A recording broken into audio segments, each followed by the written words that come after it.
Dr. Jessica Dunn is our next speaker. She comes from the Food and Drug Administration of the Compliance Office, Division of Case Management Issues. She will talk about importing and exporting biological products. Dr. Dunn? Thank you, and good afternoon to everyone. So my Center for Biologics Evaluation and Research, CBER, not CyBER, which we get called very often, is one of the multiple centers at FDA, and other centers include the Center for Tobacco, for Drugs, for Devices, and Veterinary Medicine. Our mission as a center, which differs from the others, is that we aim to ensure and protect public health through regulating biological and related products such as blood, vaccines, allergenics, tissues, and cellular and gene therapies. And unlike the chemically modified drugs or chemically synthesized drugs, biologics are derived from living sources such as animals, microorganisms, and humans. CBER has a very comprehensive compliance program targeted at imports to facilitate and aid everyone who's looking to import these products, but to provide parameters for safety and efficacy while facilitating these shipments specifically to treat patients that may need them.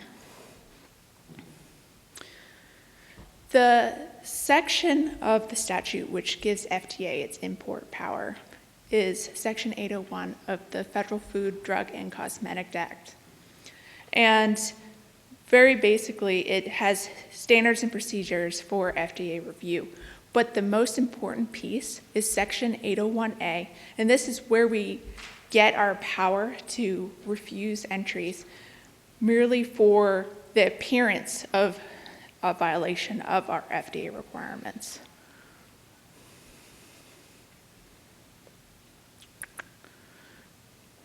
Unfortunately, it doesn't look like the image is showing up, but there is a graph that's supposed to be here that shows that CBER products, out of the whole entire picture of FDA imports, represents only a very small portion, less than 1%.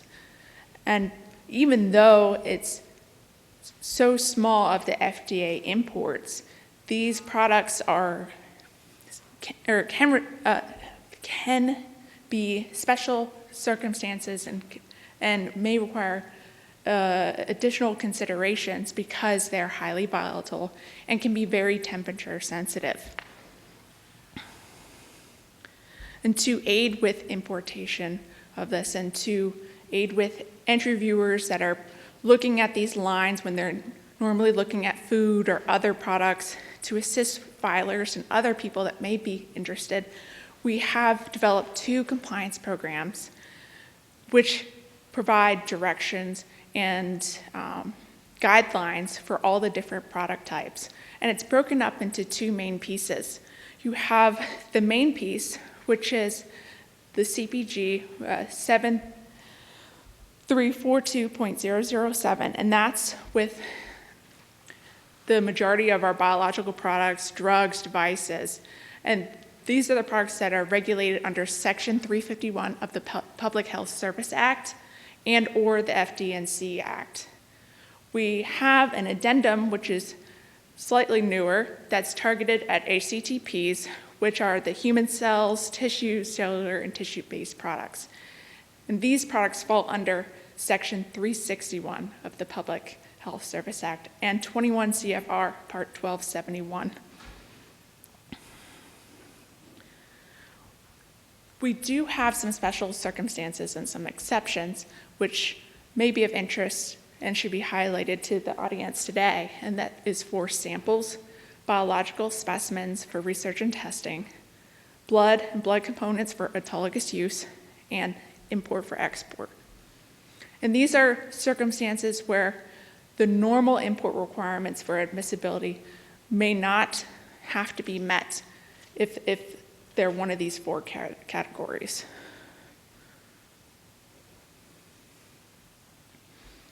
For samples, we see lots and lots of them. Some examples are drugs and devices. If you're a drug intended solely for in vitro or lab use in research animals, you would look to be in compliance with 21 CFR 312-160. And that is basically a labeling regulation which would require a cautionary statement saying, caution for in vitro use in research animals, or caution for investigational use with whatever you're going to use it for. Another would be blood grouping reagents, or reagent red blood cells, or anti-human globulin for investigational use in vitro. And like the bullet I mentioned above, this would also fall under 312-160 with the labeling requirements. Devices will also have labeling requirements, but the device regulations typically fall under the 800s. So if you're a device for in vitro testing, for lab use with animals, look at 812.5C. If you are shipping IVDs for research and testing, look at 809.10C2.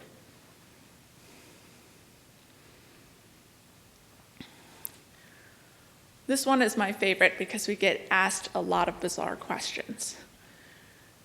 Biological specimens typically do not fall under FDA jurisdiction because they would not be used for prevention, treatment, diagnosis, cure of diseases. If you're looking to import a 100-year-old skeleton for educational purposes, that does not fall under FDA jurisdiction.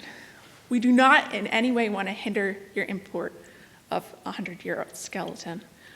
Some things that are quite common that you see come in the mail, such as clinical samples for testing, like blood samples, stool samples, urine samples, biopsies, all these things that you would see in normal medical care and expect them to come into a physician. These items can be disclaimed because we would not want to review them as an agency. What is different now this year is that we have listened to responses of some of the industry that have had problems disclaiming their entries, particularly with blood and plasma products, and we have recently worked to generate new tariff codes which are listed on the screen. And this allows you to disclaim clinical specimens and reagents that are related to these blood and plasma products. And if you require more information, please go to the link on the screen, and hopefully there'll be more guidance there for these specimens. For blood and blood components for autologous use, we normally would like to see these items come in from licensed facilities outside the country. However, because of these products being used for autologous use, we have a special circumstance for that. And autologous means is that it's a blood product from yourself that's going to be reinfused into yourself at a later time. So it's not allergenic, meaning it's not from another person. So we allow exceptions if the manufacturer that's outside the country normally does not ship these products on a routine basis, if the product is for transmission purposes only, and they've not been further manipulated or processed. And of course, we look at labeling. And for more specifics on all the labeling requirements, please see Section 606.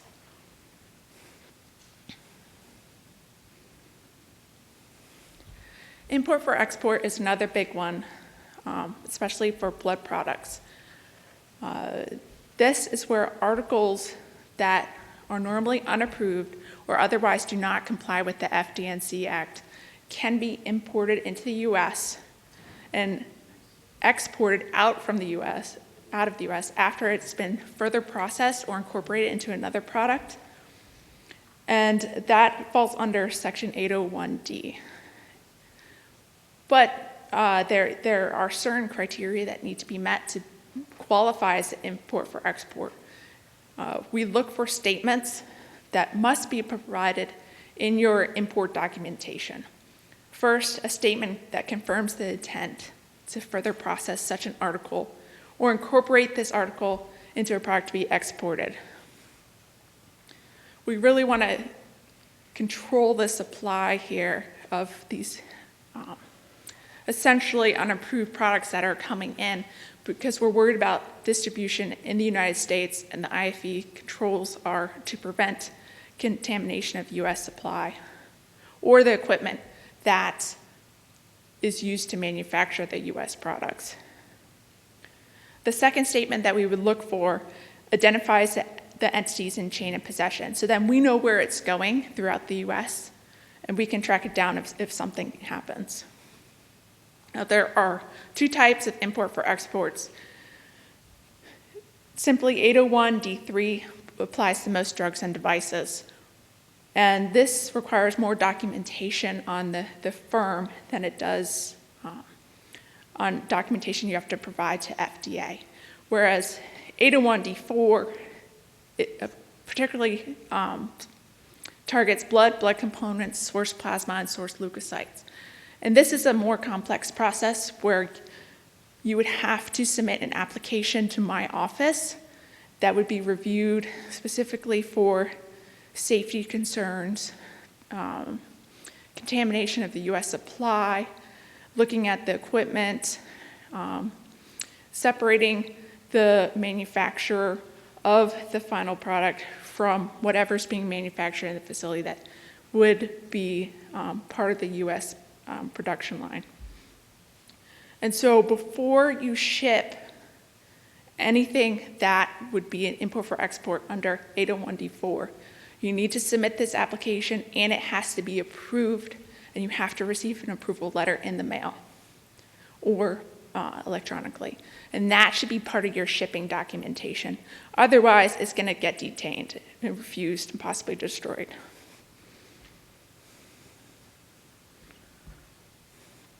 So key documentation that we'd like to advise many people to include, at least for the FDA review, because you're going to be asked about it if your product gets detained or held, is labeling. If there's a short supply agreement that may be in place, an import for export approval letter, which we just talked about with 801D4, any documents required by other agencies, such as CDC or USDA, we like to see those because they provide us more information when sometimes there isn't enough. If the entry contains HCTP, we like to look at the accompanying records to see if donors have been tested because we're worried about communicable diseases in that circumstance.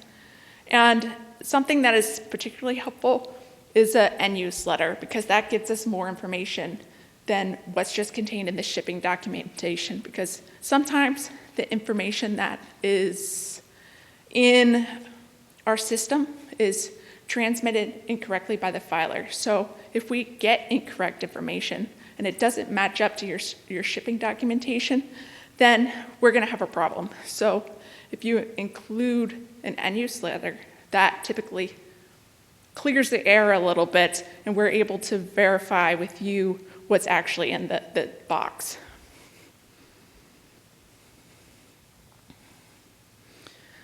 Some recent examples that have been in the news for the past 1 to 2 years that we're all familiar with is Ebola. My office has been heavily involved with the response, and we've seen a dramatic increase in inquiries, specifically with research that involves Ebola. And we've also been part of a large coordinated interagency and global effort to import vaccines necessary for prophylaxis treatment of these repatriated healthcare workers and for clinical trials. And as you get from this whole presentation today, that there were a lot of agencies involved in the Ebola response. Another key incident that we were involved in is the Meningitis B outbreaks with Princeton and UC Santa Barbara, where the U.S. at the time did not have U.S. licensed vaccines which covered serogroup B. We had the vaccines with serogroups A, C, Y, and W135. So in order to do this, we quickly set up INDs for the groups that were at these respective universities. And through this whole process, we were able to get 2 licensed vaccines shortly after, which has been very, very successful event for my office. And a yearly problem that we see is the influenza vaccines. And it's amazing that this keeps coming up all the time because influenza is always in the news. We always hear about it. And the strain change approval happens every year because the vaccine has to be altered to what strains are predicted to be relevant that year. And this occurs mainly the end of June and early July.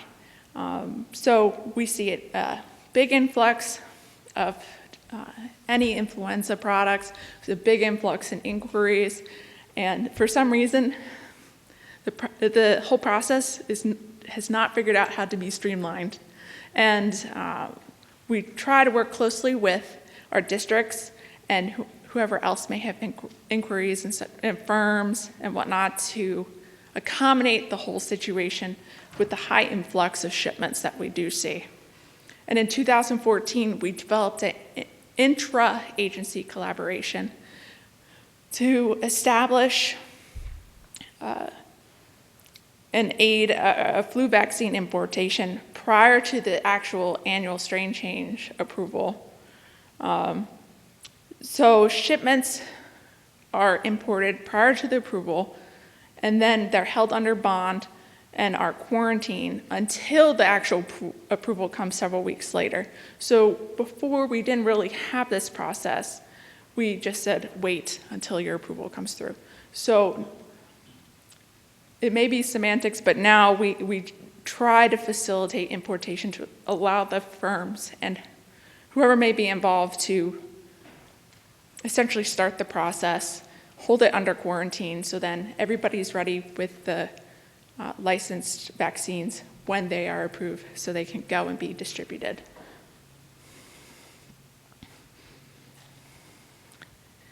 And export is a big part of my office, and it's actually very closely related to importation, and particularly with the import for export products. Because when you have an imported product that has been further manufactured into a final product, and then it must be exported back to the original destination, the product must be in compliance with our export requirements. And we have several export mechanisms in place for that. Most of the requirements are in the FD&C Act, Section 801 and 802, but the investigational products are detailed in 21 CFR 312.110, and we have the PHS Act, Section 351H. So I'm going to go through these very generally because these are kind of complex sections of the FD&C Act. They're not really detailed in the actual act, but we do have a guidance available that will help you sift through some of these details and kind of clarify what the language actually means. So in Section 801E, you're allowed to export any food, drug, device, or cosmetic that is adulterated or misbranded if it meets 4 specifications. It must meet the specification of the foreign purchaser. It can't be in conflict with the laws of the country to which it's being intended for export. It must be labeled outside of the shipping package that is intended for export, and it can't be sold or offered for sale in the U.S. And this section is used for many, many products. It can be used for drugs and devices, whereas later we'll see different export sections that are just targeted at drugs. And Section 801E2 is actually targeted just at devices. This is where you have a device that would be considered unapproved. And it normally would have to go through our PMA process because it's a Class 3 device. And that would be such as like an HIV test kit or something else that would be considerable risk to the public. And for this section, an application would have to be submitted to my office that would look at the safety data that you have, make sure that the product is not in contrary to the public health of the country to where it's going through and or going to. And it has to have the approval of the country that it will be imported into. And so we look for a Ministry of Health letter in this circumstance. So that would be supplied in your application along with any data or publications to support exportation. Well, Section 802 is a little bit more complicated because this requires an inspection by an FDA investigator or district office. So it would have to be an FDA inspection. And most of the 802 export regs just apply to drugs. The only section that applies to devices is 802B1A, which is listed at the top of this slide. So 802B1A is definitely one of the easiest mechanisms of the Section 802.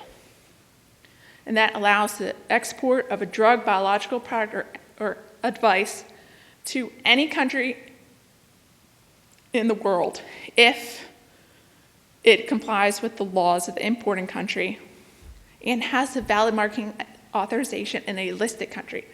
And that last piece is the most important part because a listed country is one such as Australia, South Africa, any country part of the EU.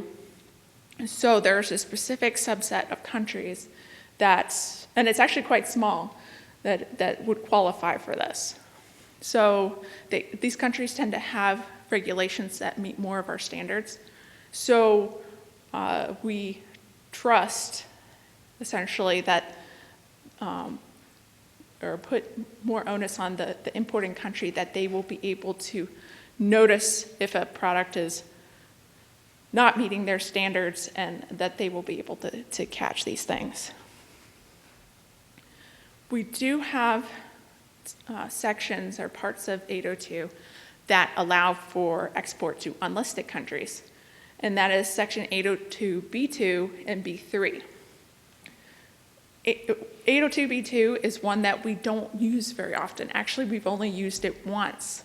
And that is because it's a real stickler because it involves us comparing our regulations to the regulations of the importing country.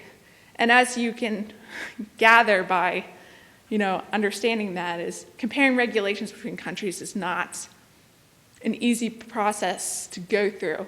And we, as an agency, want to look more at the safety aspect of an actual drug and the science, rather than going into the political aspect of comparing regulations. So we tend to use B3 more. And this is where you would see products and firms that provide an application to my office, and basically you would have a Ministry of Health letter, any data, publications to prove that the product is reasonably safe and effective. We understand that these are not products that are approved or licensed, but we need to have some level of assurance that a product's going to be exported and not dumped on the foreign market. And the last piece of 802 that we use quite regularly is designed specifically for investigational use products. And this also has a little caveat of listed countries. So that little group of the EU, Australia, South Africa, and a few others that are on that list, would apply to them as well. So we don't want to stop exports that are going to listed countries that have a valid marketing authorization there, or if they're going to these listed countries for investigational use.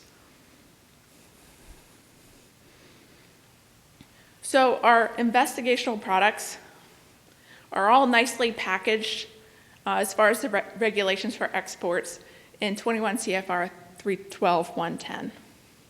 And it's actually, it makes a lot more sense in looking at all the different sections of the FD&C Act for the commercial products, because these things are all nicely listed in order so you don't have to go searching through the rest of the regulations and try to decipher what it means. Because this encompasses products that have an active investigational new drug application. It encompasses Section 802, where you have a valid marketing authorization, or 802C, where it's being exported to a listed country for investigational use. The only two differences that we haven't seen before is a written certification can be enough to send a product to another country for investigational use. And that is basically a certification that's sent to our Office of International Programs, and it has a long list of items that the firm or the entity basically signs away, saying that they are in compliance with. So it's mostly targeted at current good manufacturing practices. We also have the last little bullet, which is intended for foreign national emergencies, and we saw that with the Ebola outbreak, where if there's a foreign national emergency, we don't want to hinder that. So this little bullet has been built into our program, essentially, to allow stockpiling in the anticipation of an outbreak, or if there's a study or any kind of national emergency. The last piece of the export world for biologics is this strange little section for partially processed biological products, and that a partially processed biological product specifically is one that requires further purification, inactivation, fractionation, or significant chemical modification before being used in the formulation of a final product. And sometimes that can be really hard to determine when you're looking at these products. So every case we run into is a little bit different. But the things that must be the same is that the product cannot be in a final form, and that would prevent, treat, or cure diseases or any injuries. And it also cannot be intended for sale in the US. And the point of this is to not hinder the export of these products that are not in their final form, so they can go to these countries and be manufactured into their final dosage outside the US. All right, I know I threw a lot at you with the export regs and import regs all combined into one, but we do have those compliance programs that are available on the web, and you can look at our CBER Import website and get more details and kind of digest this information, and it's nicely laid out. We've just revamped it, so it should be pretty helpful. And my office, the CBER Office Compliance Division of Case Management, particularly focuses on imports and exports, along with case review. But this is the list of people that you would want to contact if you have an import or export question. And the best way to get in contact with us is actually this email, the CBER Import Inquiry at hhs.fda.gov, because someone is always manning that email address, and you should get a response fairly quickly. So, thank you.